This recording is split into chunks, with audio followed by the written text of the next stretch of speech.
ભજીયા મોટે ભાગે આપણે ચોમાસામાં ખાતા હોય છે, પણ સાચું કહું તો ભજીયા ખાવાની કોઈ સિઝન જ નથી હોતી. ભજીયા ખાવાનું આપણને ગમે ત્યારે મન થઈ જાય છે. તમે ઘણીવાર ઘણા પ્રકારના ભજીયા ખાધા હશે, પણ ક્યારેય આ રીતે ક્રિસ્પી વટાણાના ભજીયા બનાવીને નહીં ખાધા હોય. સાંજની ચા સાથે કે કેચઅપ સાથે કે પછી ચટણી સાથે આ ભજીયા ખાવામાં બહુ જ ટેસ્ટી લાગે છે અને 10 જ મિનિટમાં બનીને તૈયાર થઈ જાય છે. એકવાર ખાશો તો ક્યારેય સ્વાદ નહીં ભૂલાય એવા ટેસ્ટી આ ભજીયા લાગે છે. તો ચાલો બનાવવાનું શરૂ કરીએ. તો સૌથી પહેલાં એક મોટું મિક્સર જાર લેવાનું છે. એની અંદર આપણે 2 કપ જેટલા તાજા લીલા વટાણા લઈ લઈશું. હવે આપણે આની અંદર પીસતી વખતે તાજા જ આદુ લસણ અને મરચાં ઉમેરવાના છે, જેમાં મેં 3 તીખા લીલા મરચાં, અડધા ઇંચનો આદુનો ટુકડો અને 10 થી 12 લસણની કળી લીધી છે. પાણી ઉમેર્યા વગર જ પલ્સ મોડ પર આપણે બધું જ કચરું ક્રશ કરી લેવાનું છે. તો અહીંયા તમે જોઈ જ શકો છો, મિક્સરને પલ્સ મોડ પર ફેરવીને વટાણાને મેં અહીંયા ક્રશ કર્યા છે. જો તમે એક ધારું મિક્સર ચલાવશો તો વટાણાની પેસ્ટ બની જશે અને ભજીયા પણ તમારા ક્રિસ્પી નહીં બને. તો આપણે આને એક બાઉલમાં લઈ લીધું છે. હવે આપણે આ ભજીયાનો સ્વાદ વધારવા માટે એમાં એક મીડિયમ સાઇઝનો છીણેલો બટાકો, પા ટુકડો જેટલું ગાજર છીણેલું અને નાની સાઇઝની લાંબી સમારેલી ડુંગળી લીધી છે, એ ઉમેરી દઈશું. 2 થી 3 ટેબલ સ્પૂન આપણે લીલા ધાણા ઉમેરીશું. 1 ચમચી જેટલું એની અંદર આપણે જીરું ઉમેરીશું. 5 ચમચી જેટલી હિંગ ઉમેરીશું અને તીખા મરચાં ઉમેર્યા છે એટલે ફક્ત અડધી ચમચી મેં કાશ્મીરી ઉમેર્યું છે અને 1 ચમચી ધાણા જીરું પાવડર ઉમેર્યો છે. ત્યારબાદ સ્વાદ પ્રમાણે મીઠું ઉમેરવાનું છે.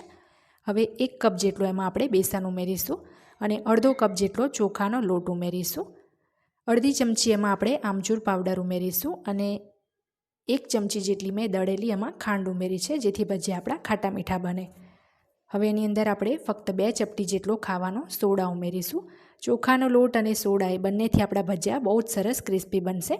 તો બધું જ આપણે સરસ મિક્સ કરી લેવાનું છે. અહીંયા આપણે વટાણાના ભજીયા બનાવીએ છીએ અને વટાણા જો તમે એમને કાચા ખાઈને જુઓ તો થોડો કડૂચવાળો સ્વાદ હોય છે એનો, એટલે ખાસ તમારે આમાં વધારે નહીં પણ 1 ચમચી તો દળેલી ખાંડ ચોક્કસ ઉમેરવાની છે. અને એટલે જ આપણે એમાં બીજા શાકભાજી પણ ઉમેર્યા છે, જેથી ભજીયા બહુ આપણા ટેસ્ટી બને. તો અહીં 1 પણ ટીપું પાણી મેં આમાં નથી ઉમેર્યું. સરસ મસળીને તમે મિક્સ કરશો એટલે આ રીતનું પ્રોપર એનું બાઇન્ડિંગ આવી જશે. ના મારે આમાં એક્સ્ટ્રા લોટ ઉમેરવાની જરૂર પડી છે, ના મેં પાણી ઉમેર્યું છે. અને મીઠું આની અંદર મેં ચાખ્યું તો મને થોડું મીઠું ઓછું લાગ્યું, એટલે સ્વાદ પ્રમાણે થોડું આમાં મેં મીઠું પણ એડ કર્યું છે. આટલી ક્વોન્ટિટીમાં લોટનું પણ માપ આપણે જે લીધું છે એ પણ પરફેક્ટ છે. જો તમે લોટ અહીંયા વધારે પડતો કરી દેશો તો પણ વટાણાનો જે ઓરિજિનલ સ્વાદ છે એ દબાઈ જશે.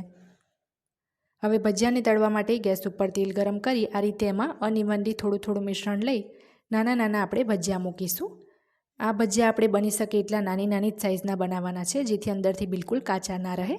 અને સરસ આપણે મીડિયમ ફ્લેમ કરી ગોલ્ડન અને ક્રિસ્પી થાય ત્યાં સુધી એને તળાવવા દઈશું.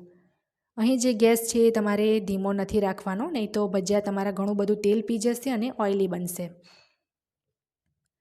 તો 4 થી 5 જ મિનિટમાં આપણા ભજીયા એકદમ સરસ ક્રિસ્પી થઈ ગયા છે. તો હવે આપણે એને બહાર એક ટિશ્યુ પેપર ઉપર કાઢી લેવાનું છે, જેથી ભજીયામાં રહેલું જે એક્સ્ટ્રા તેલ હોય એ બધું જ એબ્ઝોર્બ થઈ જાય. સેમ આ જ રીતે આપણે બાકીના બધા જ બેચના ભજીયા તૈયાર કરી લેવાના છે. જો તમે પહેલાં ક્યારેય ના ખાધા હોય તો આ લીલા વટાણાના ભજીયા તમે જરૂર બનાવજો. દાળવાળા પણ ભૂલી જશો એવો એનો સ્વાદ છે. તો અહીં આપણે આ ભજીયાને કેચઅપ સાથે સર્વ કર્યા છે. તમે ચા સાથે કે કોઈ ચટણી કે કેચઅપ વગર એમનેમ પણ ખાઈ શકો એટલા ટેસ્ટી આ ભજીયા બને છે અને ખાવામાં તો બહુ જ ક્રિસ્પી છે. તો આજની આ રેસીપી જો તમને ગમી હોય તો મારી ચેનલને સબસ્ક્રાઈબ કરી પાસે રહેલા બેલ બટનને જરૂરથી દબાવજો, જેથી મારા આવનારા દરેક નવા વિડીયોની નોટિફિકેશન તરત જ તમારા સુધી પહોંચે.